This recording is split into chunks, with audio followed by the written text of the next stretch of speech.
Good afternoon, ladies and gents.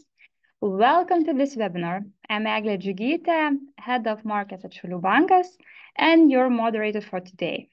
And I'm thrilled to have you all here to discuss a significant milestone for Invalda INVL, the introduction of the company's first bond issuance. I'm pleased to introduce two esteemed representatives from the company. First, we have Darius Šulnis, CEO of Invalda INVL, whose extensive experience has been key to the company's success. Joining him is Paulius Žurauskas, CEO of Invalda Asset Management, who brings a wealth of experience in financial markets. During this webinar, Darius and Paulius will give us an overview of the bond issuance, its strategic importance, and what it means for the future of Invalda INVL. They will also share their perspectives of the company's growth, and in the end, they will answer any question you may have. Please note that this webinar is being recorded and will be available on the company's website and NASDAQ YouTube channel. Darius, Paulius, the floor is yours. Good afternoon for everyone. Invalda INVL. We have been in the asset management, investment and private equity business more than 30 years. Our business model bases on our ability to manage our clients and our own assets and creating value through it. You will see the main figures and facts in the presentation, but I would like to emphasize the most important. The first one, we manage around 1 billion euros, our clients' asset under management. We charge our clients with management fees and receive generous success fees when our funds above the hurdle rates. Our own equity is more than 170 million euros. We are very conservative regarding debt at Invalda INVL level. Third one, our investments are diverse, and we support our notes issue with 200% of collateral. Dear audience, good afternoon. First of all, big privilege to spend time with you today. Thank you for joining this webinar, and thank you for taking interest in listening to our business story. Let me walk you through a key terms and conditions of a transaction. So we are looking at Invalda INVL, publicly listed company as a borrower, targeting to raise 10 million euros under 25 million euro program. We are doing it as a broad public offering, making it accessible, easily accessible to all investors in Baltic states.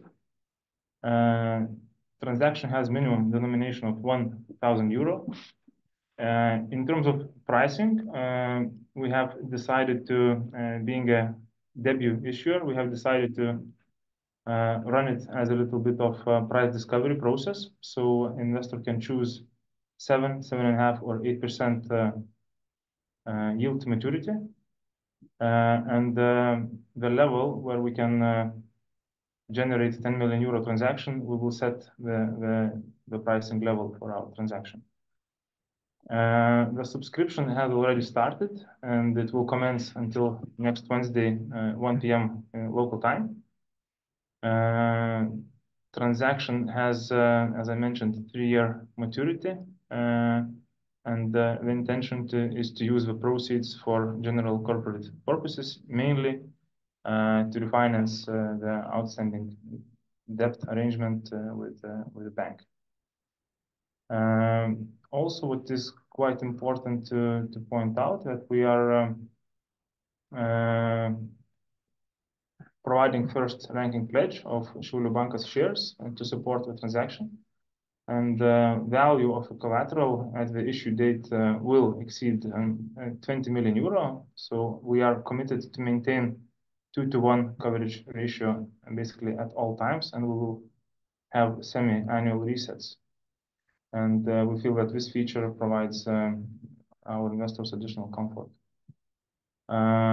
In terms of other undertakings, I think what is important to stress the conservativeness of our shareholders, and we also commit to this statement legally. So we have the bond documentation has embedded debt restrictions on the issuer level.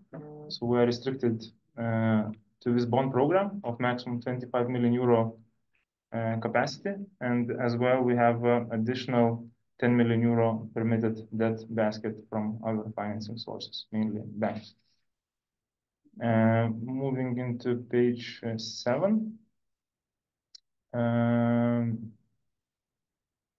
Basically, the issuer has the right to call the bond earlier, prior to maturity. Though we cannot redeem the bond during the first year of life of the transaction, we can call it later, during the second year, by paying 1% premium to our investors. Obviously, after giving investors 30-day notice. And also, we can call the bond earlier during the final year of life of transaction without applying any additional premium. It's also quite important to flag that we have the intention to list the bond in Nasdaq Vilnius exchange ASAP after the placement, and also legally commit to that statement in 3 months' time. We have selected Šiaulių Bankas as well as our own boutique INVL financial advisors to help us in this process. We have also engaged Audifina to represent the bondholders as a trustee, as well as Cobalt, legal firm, to help us with legal matters in relation to this transaction. Now, when it comes to practical steps in terms of placement, as I have mentioned, we're using most conventional and probably investor-friendly, convenient public format, where all investors can subscribe to the bond via any broker that has either direct membership in Nasdaq exchange or some other relevant arrangements with the exchange. So I give floor back to Darius again. Thank you, Paulius. When we talk about our business, the most important part of our work is generating return for our clients, and this is our primary KPIs. Traditionally, we're active only in areas where we have expertise, we have our strong teams, and have market knowledge. Traditionally, every product is managed by an independent team, while the overall support, control, and all other general functions covered by the group. Our goal is to be the best choice for our clients and consistently be in the first quartile in every product which we manage. Our focus on our clients' needs and highest requirements for our products create situations that we have always opportunity to hire the best professionals in the market, and culture of our group enables these people to realize their professional ambitions, to succeed financially, and to make positive impact on society and people around us. We earn money for our clients, invest in developed companies and regions where we're operating. Success and all of these lead to increase in asset under management of group, which leads in increasing of our group equity, which in average increased 19% in last 10 years. This is also visible in our shares performance, which is quite above standard or MAX indexes.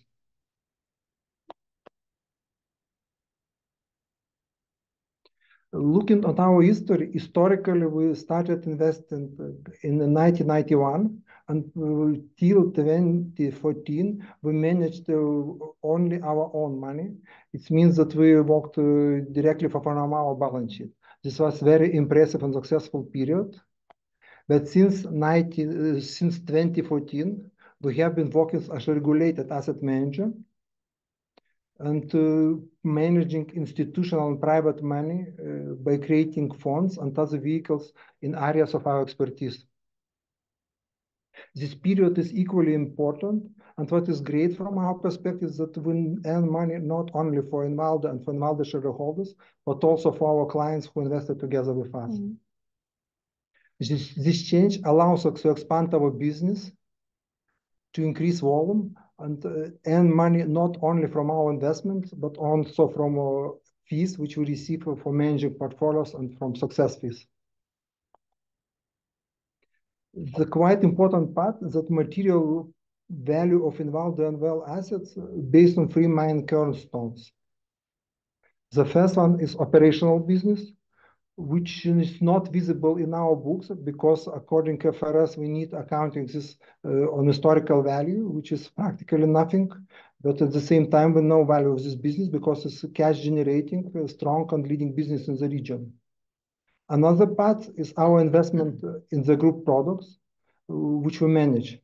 This part, it's not only about profit, it's also about alignment of our interests with our clients, because usually we invest in our funds, in our vehicles together with clients, and in this way we have alignment of interests, all of these parties. And third part is our legacy investment, which is quite substantial and important, and in such good companies as Šiaulių Bankas, which we believe historically demonstrated exceptionally good result, and we believe that it will continue in the future. MEIB, which is the leading and the most successful and very profitable bank in Moldova. And we believe that and current results and future of this country could lead to the quite substantial proceeding from this investment. And the last one is Litagra, this very, very traditional agro-business company in Lithuania, which is doing well. Of course, it depends on cycles, but it's a good company with heavy assets and which is also in our portfolio. These three pillars create a very solid and stable background, which allowing us to generate profit and at the same time grow and developing our business. Paulius, floor is yours. It's more about bond. Thank you, Darius. So now zooming into alternative asset management. So essentially, alternative asset management, traditional asset management, so-called classical asset management, as well as family office, and represents, as Darius presented, strategic part of business at Invalda INVL Group. At the end of last year, our assets under management stood just shy of 1 billion euro. And we generated close to 200 million euro in terms of year-on-year investment value increase for our customers. Zooming into alternative asset management, historically, private equity has been and still is our leading theme. Also, over the course of last several years, we have built up a very nice portfolio of timberland and farmland assets, as well as attracted a substantial amount of capital, which we currently very actively deploy in the renewables area. We have high ambitions for private debt area, which is still, in my view, highly underdeveloped in Baltic region, but on the other hand, is currently supported by very strong global trends. Talking about traditional or classical side, our pension fund business in Latvia, I would just emphasize that we are performing very well in a highly dynamic and competitive landscape. We are constantly generating new AUM, assets under management, gradually growing our customer base, and retain and surely grow our market share.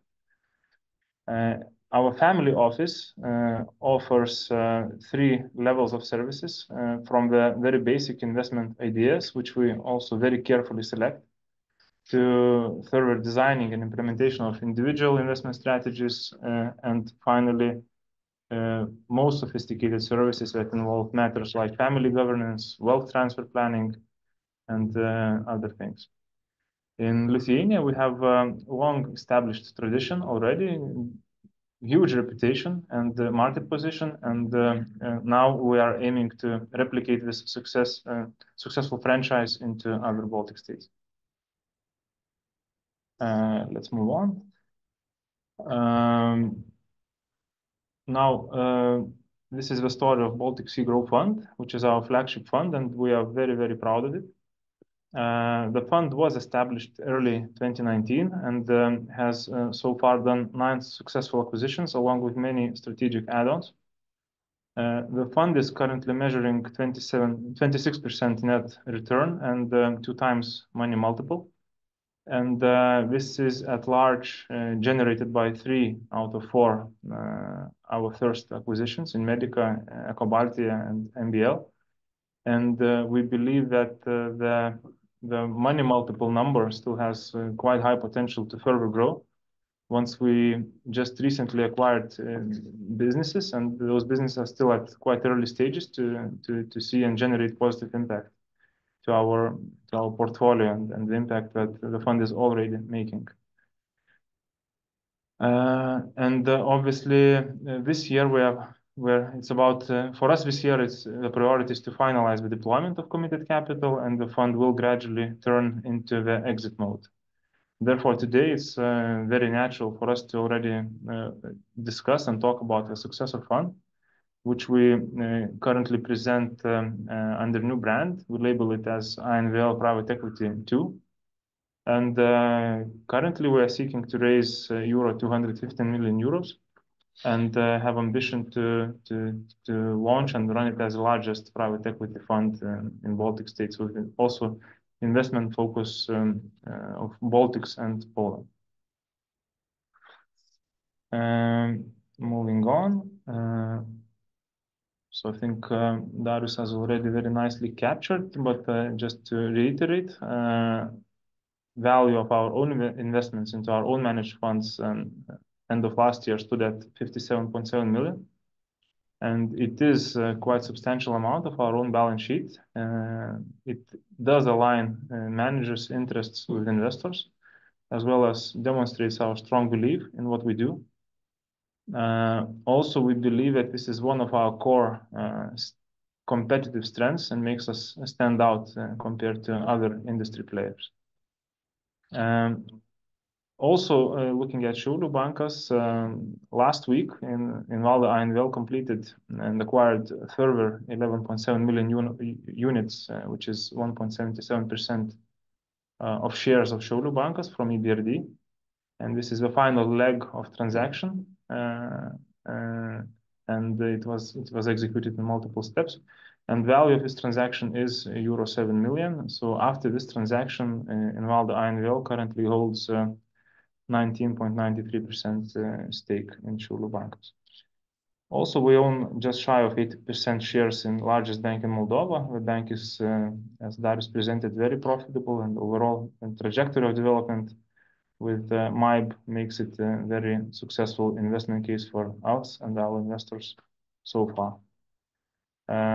Looking at Lytagra, it is a very well-established and long-standing player in agricultural sector in Lithuania, and the sector itself has quite cyclical nature, and we can observe some volatility in the bottom line.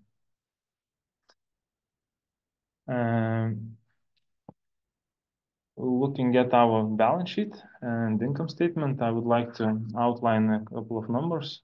First of all, consolidated balance sheet on a group level stood at 218 million euro, and it substantially grew last year. And also we recorded equity value end of last year of 178 million euros,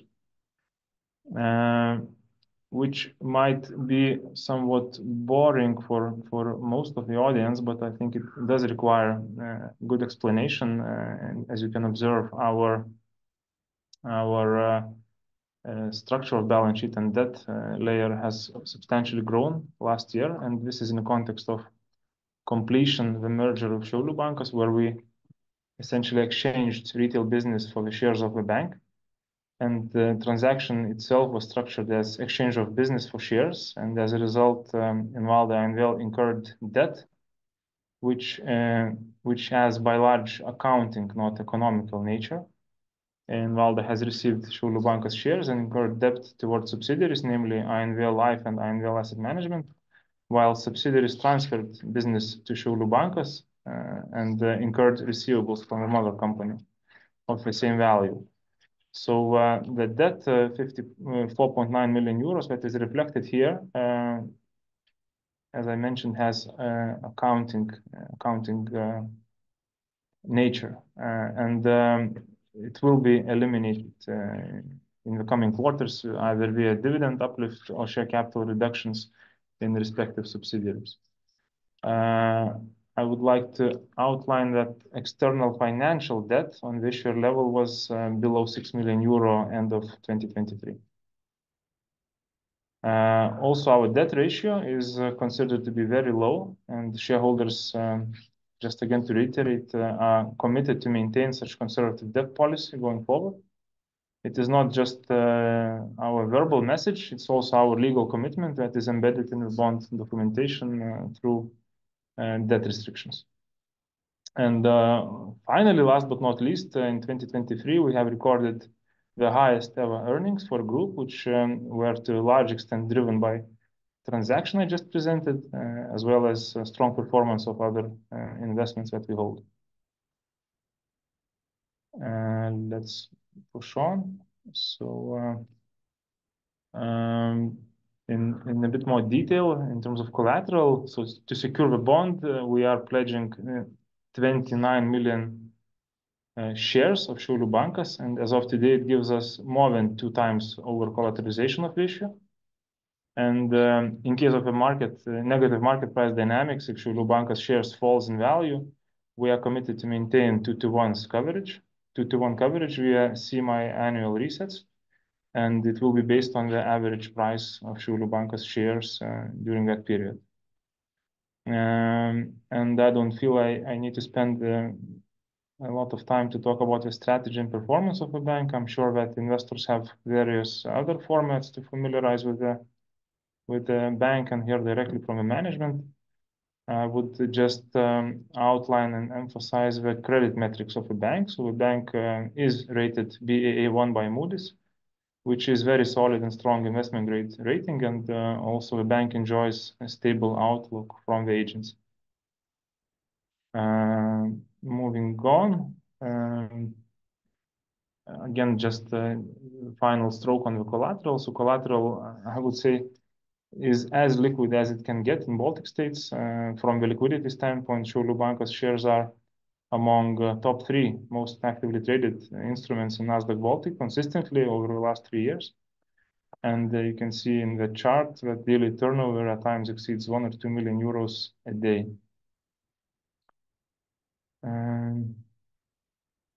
Let's move on. Looking at key risk factors, we have disclosed the main risks related to our business and also to this transaction, to this investment product in our base prospectus in much more comprehensive detail. And as this is an investment product, and as in pharma business, as prescribing drug, I advise everybody to read the information document very carefully before investing. This is just a very light summary version of a document, and here in this webinar, I will probably just emphasize the 2 things. One is the exposure to banking sector, which is currently 60% from our total balance sheet, and also volatility of investment book as a main risk considerations. So I stop here and probably give floor back to Eglė and the Q&A session. Yes, let's jump into our Q&A session. I just want to encourage everyone to participate and ask questions. You have quite a unique opportunity to talk with Darius and Paulius, especially having in mind the bond issuance. So, and I'm very happy to announce that we have plenty of questions to start. So at first, Paulius, we have a question. Give me a sec. Please explain the mechanics behind the pricing of the bond issue. How did you came up with the range between 7 and 8? Yeah, thank you for the question. Indeed, it is a very good question and not a very straightforward in terms of approach to pricing of a bond and price discovery. So typically, when you price the bonds, you need to bear in mind at least a couple of things. One is the ranking and the tenor of transactions. So I think the banks that I mentioned here. So the bank in Estonia, we have issued 3-year instrument. It was a senior instrument and it was priced at 5.4%. And you typically try to kind of observe and compare apples to apples. So we are comparing quite similar tenor here. So The bank has issued 3-year non-callable bond, and we're also targeting 3-year transaction. And secondly, bank in Lithuania has issued a subordinated transaction, which was priced at 7%. So it is another layer of a balance sheet, subordinated transaction, and it is 10-year maturity. So it's quite hard to compare. So from that sense, I would say that our transaction, even if it's priced at 7%, can offer a lot of value to investors. Obviously, as long as you can compare two different animals, a bank which has a very complex balance sheet and also way different business model compared to asset management company or the investment holding that we are. So I hope I did cover that question. The second part of the question from the same participant was, pricing of all recent issues by the local banks fall into this range, as you mentioned. Invalda bond issue offers better risk reward or reflects the same level of risk of the most recent banks bond issues? Yeah, so again, short answer to that, and I think I tried to already explain the mechanics. I think it does offer a lot of value to investors if you compare the same seniority ranking of the instrument as well as similar maturity of transaction. The next question. You have reported 154 million in retained earnings, and yet you are about to raise 10 million in bonds. Could you explain why? What for? Yeah, I guess I can start, and Darius, feel free to add from your perspective. I mean, I think big part of the question already covered under use of proceeds, right? So majority of proceeds is meant for refinancing of bank facilities as well as other operational and other expenses, possibly commitments of a group to invest into managed funds. And again, having said that, I would like to underline that bank financing is open to us, it's available to us. And the main reason we are doing this is driven by diversification of financing channels. So bank financing channels is still wide open to us. The next one, Dar, do you want to add something to that question? Just that it's normal for us to have alternatives in any situation, in any businesses. And for us, it's much better to have these both alternatives on banks and bonds open. And we believe that in long run, it's better to run the business in this way. The next question, money-wise. When we talk money-wise and we talk about Šiaulių Bankas as a collateral, could you explain the amount? Yeah, again, I can probably reiterate that we are pledging 29 million euro shares of Šiaulių Bankas, which as of today, it has more than 2 times our collateralization vis-a-vis our transaction size. And for what purpose the loan of 6.4 million euros was taken? When we talk about the financing the loan and we talk about... Yeah, it is working capital facility, short-term facility. Thanks a lot for your answer. The next question, I guess we'll go to Darius. Why the Invalda has decided to refinance cheaper bank financing with more expensive bond financing? It's exactly the same answer that we always would like to have alternatives in different type of situation, and it's the reason why we would like to have this issue, and it's the reason why we did this exercise. And what is important that both resources and banking and bonds are open for us, and we could use both of them depends on situation. If I may just add a couple more points to that one. I mean, one is that we are looking at different maturity of instrument, right? So we're looking at 3 years versus short-term facility. And second, cheaper, it's not the only term of a transaction. So, I mean, typically, bond transaction might mean that it is somewhat more flexible. So flexibility is also quite important parameter for us. Yes, let's move on. The next question, what does it mean you will reset LTV periodically? If collateral market value becomes 20 cents per share, what will happen? Yeah, so I can explain the mechanics. So we have embedded in the documentation, embedded the semi-annual process, which means that every 6 months, and obviously trustee plays an important role in that process. We will take a look at the average price of Šiaulių Bankas shares during that period, weighted average price of Šiaulių Bankas shares during that period. And if after this exercise, it means that value of the shares is below 20 million euro, right? And below 2-to-1 over collateralization, we are obliged to post additional collateral. So this is a legal obligation, and it's done via semi-annual resets. Thanks a lot, Paulius. Next question. A year ago, assets under management was about 2 billion. Now it's less than 1 billion. Profit from the same period is 4 times bigger. Can you explain where did the profit come from and how lower assets under management will impact you if it will continue to fall? I could comment this. The first one that it's, as we talked before, our business is not only asset management and also our investment, and the real part and the majority of our profit comes from this type of investment.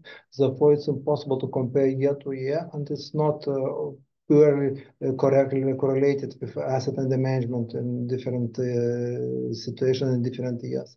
Yes, last year we joined our retail business with Šiaulių Bankas, and this means that asset under management decreased quite a lot, and at the same time it's changed our cost basis, and it's make our business much more focused on private equity and other alternatives and other business lines, and therefore I can't comparing these business models when we have run both retail and business and traditional asset management, traditional private equity and alternative business with model which we have now with our retail businesses. Therefore, definitely, if we go in this direction, that our asset under management will decrease, which is manageable while managing your cost. Thanks a lot, Darius. And we have additional question. Could you please elaborate how the auction mechanics will work? We have 3 different levels, and how it works. Where you're going to set the price? Yeah, so basically it is very simple in a way, classical Dutch auction. It means that if we generate 10 million euro demand at 7% level, so we will price at 7%. If we generate 10 million euro demand at 7.5, we will price at 7.5, and so on. And also, what is important to note that all investors will get the same price. So it means that those who are bidding at 7%, if the price will be set at 7.5, the investors will get obviously the higher rate at 7.5. So I hope it explains the logic. It was very clear. Thanks a lot, Paulius. And we have additional question. Can the proceeds of the notes be invested in your own funds? Yes, legally we don't have any restrictions, and I mentioned it could be one of the scenarios. At least with the first tranche, we don't envision that this might be substantial amount, but yeah.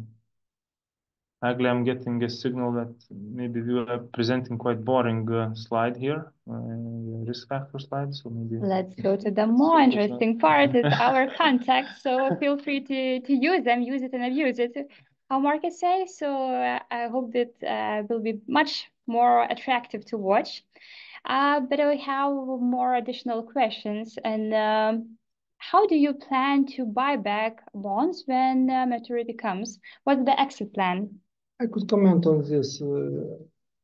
In our business, we receive money from different resources. And the first one is our business activities, asset management business, which generating cash flows and which can be used to repay our bonds.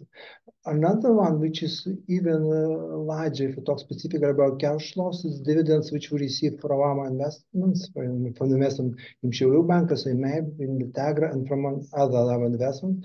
And in normal years, this level of dividends should be quite comparable to dividends payment, which we, not dividends, with bonds payment, which we need to do.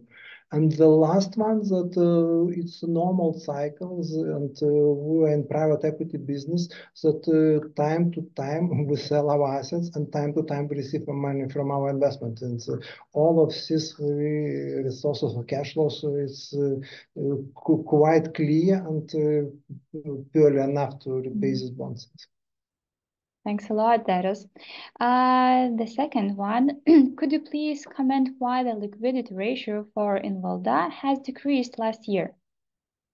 It's very technical change. It happens due to situation which is explained by Paulius, that due to our transaction we have some technical debt within our group, and which is changing after first quarter and will be poorly and will be solved after the first half of this year. So it's internal debt rather, and it's accounting matter. Mm-hmm. Thanks a lot. So actually, after this transaction, our external debt will be in the context of 12 million euro. The next question, the most interesting, I would say, what was your motivation to go to retail investors? I could comment this. Very good question. I could say that probably this is in our roots. From the very, very early days of Invalda, we were in retail business, and our investors, and we were open for whole society, not only for large institutional and for large private individuals. And as in situation when we can open our products for retail, and when we believe that this product is safe enough to invest for retail investors, we definitely do this. And I think this is just our business model as we work in this country, and it's important developing a market and developing investor society. And I think it's one of reason. Another is it's more clean and more clear products.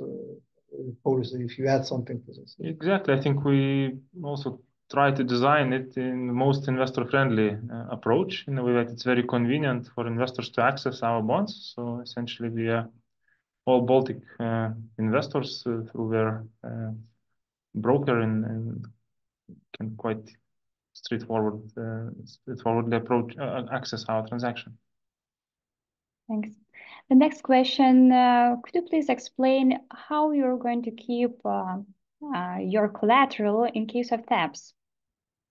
Exactly the same routine we would apply. So if we would decide to issue additional tranche or a bond, we would be pledging, because it is governed by the program already and as a framework. So we'll be using the same methodology, essentially pledging 2 to 1 times of collateral.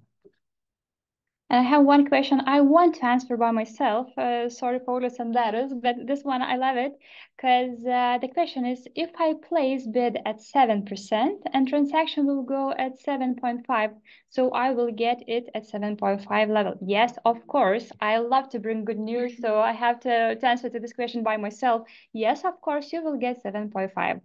What could be better? So going to the next question. In case of oversubscription, will retail investors get priority over institutional investors? Very good question. Actually, the way we designed the allocation rules, and those are reflected in our final terms, we have quite enough flexibility to allocate at our discretion. But obviously, we will prioritize different investor groups, and the retail investor group probably we will prioritize. So in the process, but again, it's probably a bit premature question to tackle right now. So let's see how the book building process develops, and we'll take it from there. But probably what I can emphasize that we will treat all the investor groups within the group equally, right? So, I mean, if you are within the retail group, you will be treated equally vis-a-vis other retail investors. If you are in institutional group, you will be treated equally. So we'll try to really apply this equality principle within the investor group bucket. Lessons learned. So other question, any covenants that restrict dividend distribution or using the proceeds to serve limited partners? I guess we answered it before. Do I remember it correctly? Essentially, the main restrictions, we have borrowing restrictions on the company level. We can borrow via this bond framework, bond program, and we can have an additional 10 million euro in that basket on top of that. We cannot pledge any assets except for those two mentioned sources of financing. And we have cross default provisions and so on. But in terms of limitations to distribute to the shareholders, we don't have any. Thanks a lot, Paulius. Other question, your equity is close to 200 million. How much of this relates to fair value changes in your alternative asset management business? I could take this. I can't specify numbers, but I think if you open our reports, which we issued, you definitely will find these numbers. Thanks a lot, Darius. Those are accounted at 57 million, as I recall. This question, how it relates to, it's not only about value, but also in which way it changed in the past. It's a question which need to be answered in mathematical way. We need just to work on this if you would like to. The next one, can you elaborate in more details on the use of proceeds, considering you do not plan to invest in own funds? So I guess this is something we have already covered. So we have quite broad definition of use of proceeds as general corporate purposes, but the intention is to refinance bank debt and use it for our kind of working capital needs and operational expenses, as you may call it. So. Thanks a lot. After 1 year, you have an option to redeem at 101 clean price. Is it final term? And how you see the possibility of early redemption and what can cause it? Yes, it is a final term defined in our final terms. So it's not going to change. And in terms of probability whether we will use this option, it really depends on the cash flow. I think it's quite tricky to comment. And probably as a general note, we are not targeting like deliberately to issue a 3-year bond with intention to redeem it after 1 year. So probably this is the right message. Thanks a lot, Paulius. The next one, what is your long-term plan regarding your equity stake in Šiaulių Bankas? What exit options do you see as the most likely and when they could materialize? Good question, but unfortunately I can't comment. If we have some very clear strategy, we definitely will announce this. But at this stage, we could say that we are rational investors and we understand what we're doing. And I can't comment specifically, but we believe the Šiaulių Bankas is in very good shape and changes and growth will come here. And we believe that the result will be good enough to stay shareholders for a longer period of time, and I can't specify about our exit strategy on this asset. Thanks, Darius. And the next one, is your assets under management sufficient to cover your fixed cost, including pro forma interest expenses, without considering any performance fees? I could say this way, if we do not develop our businesses, definitely yes. If we spend a lot for development in some quarters and some year, it might not. Depends on our development and growth perspectives. Thanks a lot. What else? We have one last question. We can just repeat ourselves. We talked a bit about it before, but how location will work if there would be oversubscription? For example, at 7.5 level and my order was placed at 7, will I get 100% allocation if demand at 7 would be lower than issue amount? Then probably yes. Mm-hmm. So we allocate fully at 7%, and then we allocate according to certain rules at 7.5. So you will have obviously priority treatment if you are bidding lower level and we cannot generate enough demand at 7%. Thanks a lot, Paulius.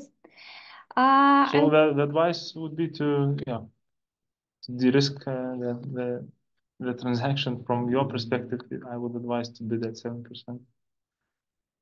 Just to make it sure. Yeah. So thanks a lot, Paulius and Darius. I want to encourage you the last time to place your questions via chat. If you have any additional questions, even after the meeting, don't feel free to contact us. Me, Darius, Paulius, and Tadas. Let us know your questions. We will answer them, all of them for sure. Thanks a lot for Darius and Paulius, and it was a pleasure to have you here in the presentation, especially from the investor side. What I want to remind you that the recording will be placed and you can find it in the company's website and NASDAQ YouTube channel as well. So feel free to give us your feedback. Feel free to share the recording and see you soon. And I hope to see you in the books. Thank you for joining. Thank you for good questions and looking forward. Thank you for participating here. Have a nice day. See you soon. Bye.